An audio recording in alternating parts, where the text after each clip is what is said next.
What's up, guys? Welcome back to the channel. We're taking a look at Halo Master Chief Collection here on the Steam Deck.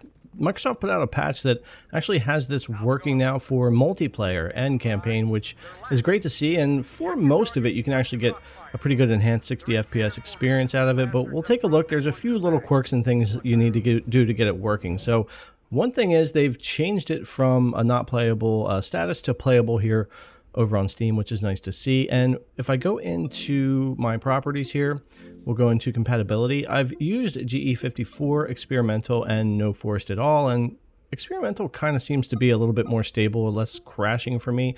But you can use either one of those. Now, you do need to use the anti-cheat disabled method here. It will ask you when you first boot. You can also find it in the options there, but if you see this anti-cheat incident right here, you need to make sure you're booting in to play Halo Master Chief anti-cheat disabled mods and limited services. If you launch the regular game, it's not going to work. So that's how that's working right now. You can do this in properties here if it doesn't come up for you automatically when you launch the game. Now I am running enhanced high for everything here that we're going to check out, with a little bit of campaign from Halo 1 and 2 and some multiplayer as well at 800p. Now, performance will depend on which Halo game you're playing, which missions you're on, and of course if you're in multiplayer or campaign. With Halo 2, I didn't get quite the FPS that I was getting in Halo 1 or Halo Reach, but it was pretty decent. Depending on where I was at, I'd get anywhere from about 42 FPS up to 60 FPS, depending upon the mission. If we jump over to something else here, I'll give you an example of that, still in Halo 2 here, and we're in the 40s in this area, and when you move on from here, it jumps back to the 50s. It just really depends on where you're at and that type of thing. With campaign, it's not so much of a big deal as it would be in multiplayer, and even at the lower FPS, we're not catching any stutters. It still feels great to play, and no major complaints here. It's still better than locking it to 30 FPS.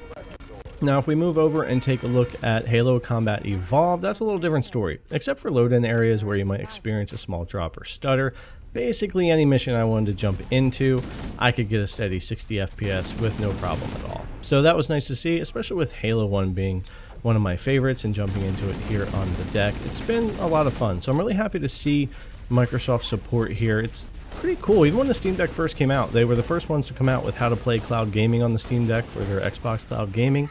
Now they've worked to help get Master Chief Collection working, so hopefully we continue to see that kind of support from Microsoft for the deck. Now, if we jump over to multiplayer, I did try a few different rounds from a few different games. I'll show a couple here, but same story as campaign with Halo 1. You can basically play 60 FPS all day long without any problem here for all of the multiplayer rounds that I had jumped into. 8v8, 4v4, and some other ones I tried out all ran great at the native resolution, 60 FPS enhanced and highest on the settings. Of course, if you do have any trouble or you want to tweak settings, you can certainly do that, and especially for those campaigns, if you're wanting to get more FPS, you could lower some things or go back to original. I just think the game looks really good on enhanced, and from the experience so far, playing campaign that way and definitely playing multiplayer that way is no problem at all. Even here on the Dex controller, I managed to get a couple of kills and have a decent time even messing with multiplayer, which was great. If you're docked and playing keyboard and mouse, or maybe you're messing with gyro or touchpads or whatever, you can probably tweak your experience and play pretty decently at that 60 FPS here on the deck, no matter how you choose to do so. But anyways, guys, Master Chief Collection running here on the Steam Deck. Thanks a lot for coming to check out the video. As always, I really appreciate it, and I'll see you guys in the next one.